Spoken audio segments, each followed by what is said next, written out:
Bonjour les amis, nous allons maintenant survoler très rapidement deux petits livres, les livres des Maccabées 1 et 2.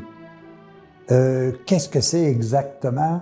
Évidemment, historiquement parlant, si vous voulez, nous pouvons dire que ça s'est vécu en à peu près 1600 ans avant Jésus-Christ, qui nous rapporte une période là où il y avait un Maccabée, si vous voulez, un fils de la famille des Maccabées, qui a décidé d'entreprendre, si vous voulez, une démarche pour pouvoir libérer le peuple juif. Mais ce que moi j'ai retrouvé de plus important à l'intérieur, c'est la présence de ce qu'on appelle les diasporas. Alors, je ne sais pas si ça vous dit quelque chose, les diasporas. Les diasporas, on en a parlé de ça, la diaspora de tel peuple à tel pays. Puis c'est comme si, en quelque sorte, à l'intérieur de l'univers, à l'intérieur de la Terre, il y a une foule de petits diasporas un peu partout. On va parler de la diaspora juive de Montréal, on va parler celle de Palestine, on va parler... C'est comme si, en quelque sorte, il y avait déparpillé à travers le monde à peu près toutes les races possibles. Et qu'un jour, ils sont appelés à se regrouper. Et moi, ce que ça m'a fait penser, les amis, c'est qu'à travers le monde, il y avait les diasporas juives, les diasporas de Dieu, les diasporas du peuple de Dieu. À travers les quelques 200 pays que nous avons, la présence de Dieu est là.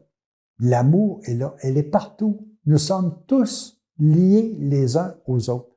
C'est ça que j'ai trouvé intéressant. Peut-être que c'était pas l'origine ou le descriptif du livre des Maccabéens, mais c'est ce que j'ai retenu. J'ai retenu ça en disant, il y a quelqu'un qui, à l'intérieur de la famille des Maccabées, a décidé de regrouper tous ceux et celles qui étaient en quelque sorte dispersés à travers à travers l'univers, si vous voulez, à travers la Terre, pour les regrouper afin de défendre le peuple.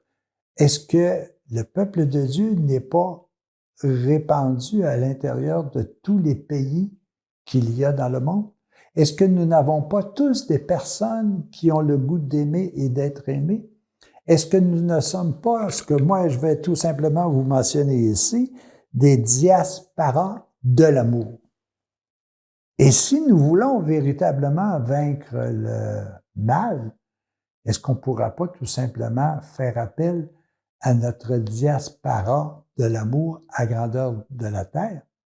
Quand on dit « unissons nos prières, unissons nos pensées de paix, de joie, de bonheur », et ça atteint tous ceux qui sur la Terre, à l'intérieur des pays, des civilisations, des races, des couleurs, peu importe.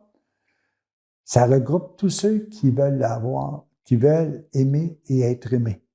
Si on était capable de regrouper tout ce monde-là, toutes les pensées positives de ces gens-là, soyez sûrs d'une chose, très rapidement, nous vaincrons. Nous vaincrons non pas par le goût de vaincre, mais par le goût de vivre dans un monde de paix, de bonheur et de joie. Donnons-nous maintenant comme objectif, tout simplement, de regrouper toutes les pensées à l'intérieur de la Terre, à l'intérieur de l'univers, des pensées de paix, de joie et d'amour. Mais savez-vous, ça commence comment? Ça commence par ma pensée.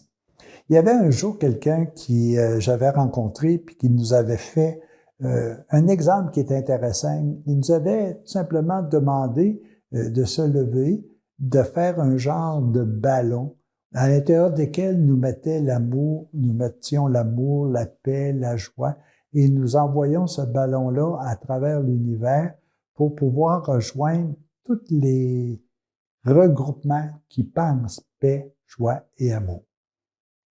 Et ça donnait une puissance, ça permettait d'avoir un égrégore qui faisait en sorte que le monde changeait automatiquement. Alors, c'est un peu ce que j'ai vécu, moi,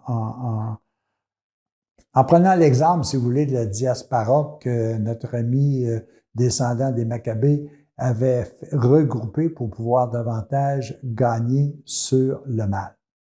Alors, c'était un peu le premier livre des Maccabées qui nous a été donné, puis qu'on pourrait se servir aujourd'hui en disant « Hey, unissons donc tous ceux et celles qui pensent paix, joie et amour. Unissons toutes les vérités, toutes les pensées positives. » Et c'est ce qui va véritablement régner si nous voulons véritablement le faire.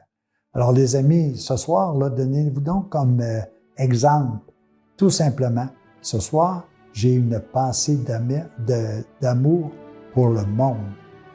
Et si on est plusieurs à faire ça, on va transformer l'univers. À la prochaine, bon défi, n'oubliez pas, on le fait. Salut!